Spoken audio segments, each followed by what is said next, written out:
benchmarks don't capture everything about artificial intelligence and why it is so helpful to us. This video was requested by a member of my Patreon community, so thank you for that request. Let's get into why benchmarks miss one of the most important things about artificial intelligence and how you can understand it as well yourself, and it is called cognitive offloading. The TLDR is that with cognitive offloading, basically this is something that all humans have done forever. We offload cognition to things like calendars, smartphones, journals, notebooks, that sort of stuff. We have found ways to compensate for limitations in our own cognition for literally thousands of years by carving in stones, clay tablets, those sorts of things. Our memory is not perfect, so we use cameras, we use notebooks, writing, that sort of thing. So we delegate cognition in the form of computers, which do a lot of math for us, and they also store a lot of data. But we also use things for alleviating working memory. Now, artificial intelligence turns us up to the next level because not only can we delegate cognition directly to a machine rather than, say, another human or low-level cognition like basically just doing math. AI today can delegate other tasks like brainstorming and hypothesis testing and those sorts of things. And then the working memory relief comes from just the form factor of the chat. You don't have to remember everything in the chat. You can refer back to the chat later.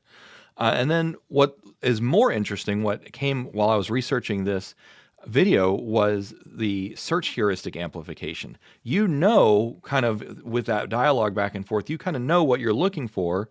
And every time you get a new idea, you say, that's right, that's not, let's test this idea.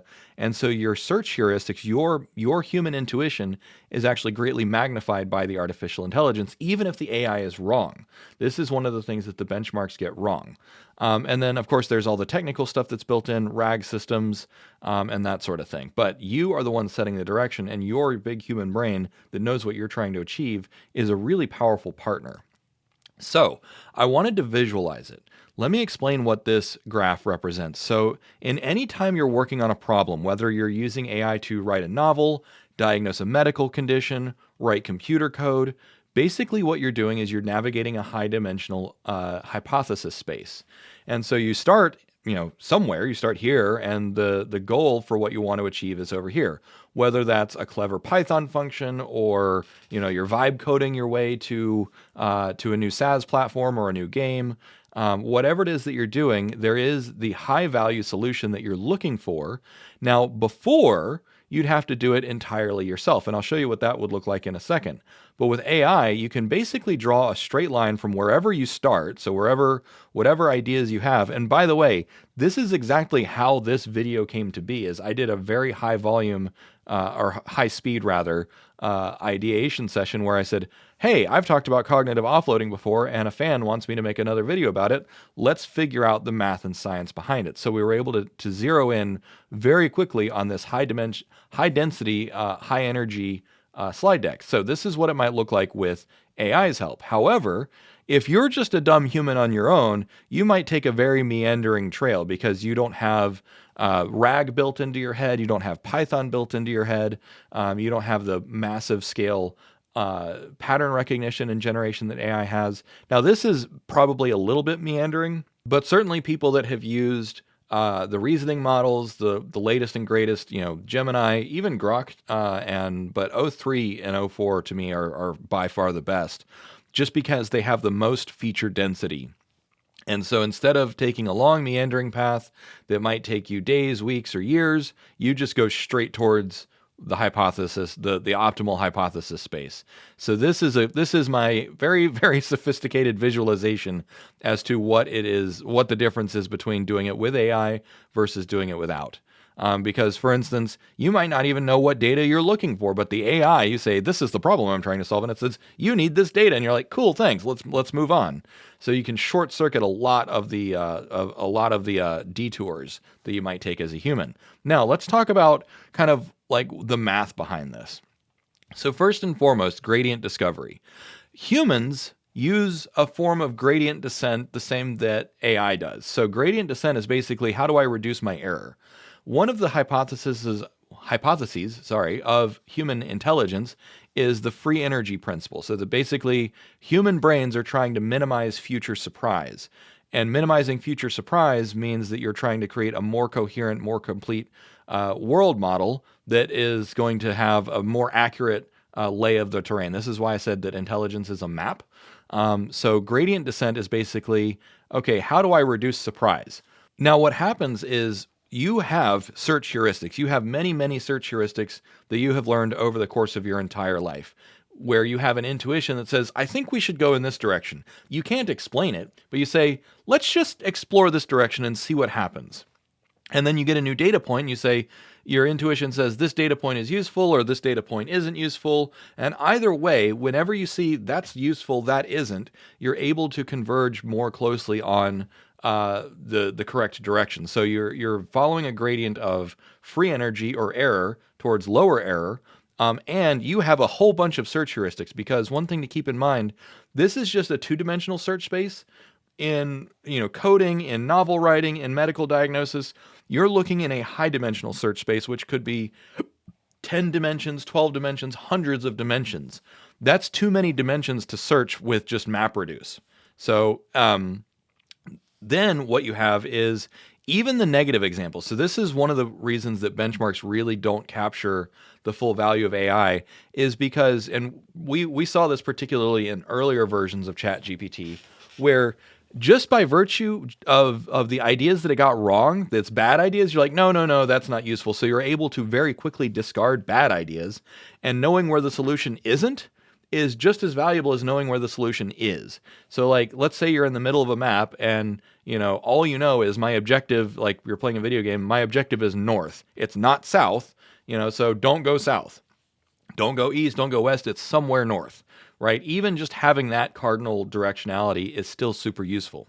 And that's what we're talking about with the landscape navigation. So if you visualize that search space as a map, you say, okay, it's vaguely in the northwest corner, so let's go vaguely that direction. You get the idea. So moving on. What are the dimensions of cognitive offloading? So this was one of the things that came up while I was researching this video was, okay, it's not just the chat, right? It's like the AI is smart, but when you look at the differences in UX, particularly with chatbots that are falling behind right now, namely Claude, there's actually quite a few technical reasons that that the better chatbots, the ones that you guys love, I think the top three that you guys really like right now are OpenAI, Grok, and Gemini. I think Gemini is one of the most popular in my audience. So I would say Gemini and O3 are probably in the top, or the reasoning models. So anyways, the reason is number one, working memory relief. So you have the chat window. That means I don't have to remember anything that I said. I don't have to remember anything the AI said. So your working memory has a tremendous amount of offload immediately, which that means that you can keep only the most salient facts in mind at any given moment. And you can quickly cycle through them. You say, okay, let me scroll back up. What was this other idea? Let's revisit this idea. Okay, cool. And then you can discard the rest. That basically means that your brain is never working in a logjam situation where you're constantly flipping between books and web pages and those sorts of things. And then the search heuristic amplification. So we've already talked about that, so I don't need to redo that. The reflective dialogue loop. So there's more and more evidence coming out that using AI sharpens your metacognition. And so basically what happens is you end up with a virtual chatbot in your head, because have you noticed that the longer that you use these chatbots, the more you can anticipate what they're going to say, and eventually you can just simulate the whole conversation. So like if you use it for therapy chatbot or even brainstorming chatbot, you just say, okay, let me plan what I would say to the chatbot, and then I would expect this kind of response. I don't know about you, but more often than not, I don't even need to go talk to the chatbot. I have it living rent-free in my head now. So, but that reflective dialogue loop, even if you don't have it fully living in your head, you can still get to the point where it's like, hey, let me just spitball with you, right? Like the TLDR, the colloquialism is you're just brainstorming and spitballing with the AI. And it also goes back to the transactive memory partnership. So you're offloading some of your memory, you're offloading some of the cognition, but then also the idea generation. So for human brains, this is one of the core ideas. For human brains, the executive function of synthesizing from scratch is very difficult and expensive, but picking between 5 options is actually way easier.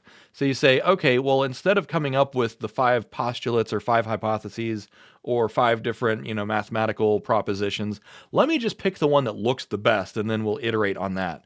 So that iterative, recursive approach is something that no benchmarks really capture yet, as far as I know. So speaking of, why do benchmarks really miss the magic? First and foremost, most benchmarks test AI on single performance. So it's testing the AI in isolation without human judgment. So that's number one. Number two is it's looking at only its performance on a single task, a single pass on that task. Real world problems are iterative. It's not like, someone just sits down and says, I'm going to figure out the next, particle accelerator or nuclear fusion reactor. It's hypothesis, testing, research, hypothesis, testing. So all human progress is iterative. Whether you're writing a novel, diagnosing a medical issue, building the next, space telescope, whatever, none of those are done in a single shot process. Sorry.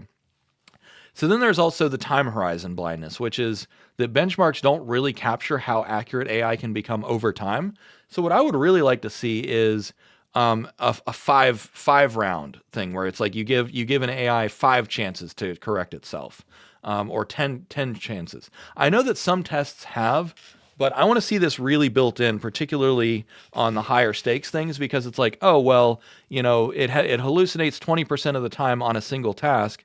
But what if you build in like that kind of back and forth, that human use, or even having a second AI agent that is correcting the first one? Another thing is the tasks are static, but how do you benchmark design the next James Webb telescope? That is just a hard thing to test. So anyways, and then the complementarity is human brains using the AI.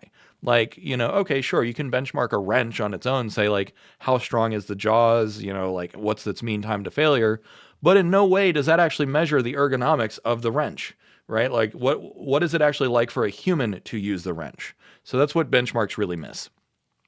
The practical mechanisms that allow AI to do this, and this is for all the people designing AI tools, not just OpenAI and Google, but for everyone, is if you want to have a very powerful AI UX, first, the persistent chat interface. This one's pretty obvious. It gives you a memory trace so that you can remind yourself. So you just offload all the memory. So I have like 600 chats with Claude and 400 with OpenAI or whatever. So it's like, cool, I have offloaded so much of my own cognition and it's stored up in the cloud. Next is retrieval augmented generation. So this extends the memory because then it allows it to search more broadly. OpenAI actually has 3 layers of memory right now. So there's the old school, you're like, I've updated my memory. So it's got like a scratch card where it just keeps notes about you. Then it can also search across the rest of your chats, but then also you can have files that you upload in projects. So you've got file retrieval, you've got chat retrieval, and then you've got Scratchpad. Those multiple layers of memory make the UX of OpenAI's models so much better than any other model right now. And I know some of you people are like, Dave, why are you such a stan for OpenAI? For those that have watched my channel for long enough, you know that I've had my criticism of OpenAI, and as soon as someone else pulls ahead, I'll be like, OpenAI is garbage, right? I am a fair weather friend when it comes to AI. So I'm just saying O3 right now is the best for me. All right, next is Python integration. So it's able to run math, it's able to run visualizations and do all kinds of stuff. This basically says, instead of run this, write a script for me so that I can go run it somewhere else, it runs the script for you, and it goes and processes some data, it crunches some numbers, it makes a graph for you.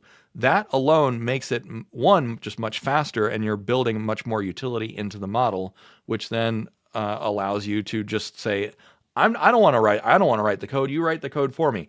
By the way, think about where this is going, because before too long, it's going to be able to do anything you want with Python. It's going to be able to do anything you want with Blender. So you're not just talking code and 2D visualizations. You're talking 3D visualizations, meshes, video game scripts, all kinds of stuff. Internet search. So internet search is a kind of RAG. So it's retrieval augmented generation that instead of pointing at your own corpus, it's pointing at the internet. But still, good internet search is This eliminates a tremendous amount of work that you need to do. So instead of having to go find a document and then copy and paste it, it just does all the search for itself. And by the way, it reads like 20 times faster than you can read, actually probably faster than that now. Maybe 100 times faster than you can read. So that actually really shortens the search loop, for it's like, well, we need a piece of information. I don't even know where to look. It already knows where to look. And then you've got the pattern recognition and pattern generation, which helps it to basically just be a great partner in a lot of different tasks. That one can't really be overstated. Moving on. Okay, so this channel is supported entirely by you. So on my Patreon, my school, YouTube channel memberships. So you probably noticed that I've never done sponsorships. I've also moved this card to the end. So if you would, please consider supporting this channel in some way or other. Linktree is down in the description. And a lot of the things, basically every way that you choose to support, you get something in return. On Patreon, you get a Discord community. I've got a couple of school communities. And then, if you join as a YouTube channel member, you also get access to the same extra content that you do on Patreon and school. So yeah, there you have it. Thanks for watching. Cheers.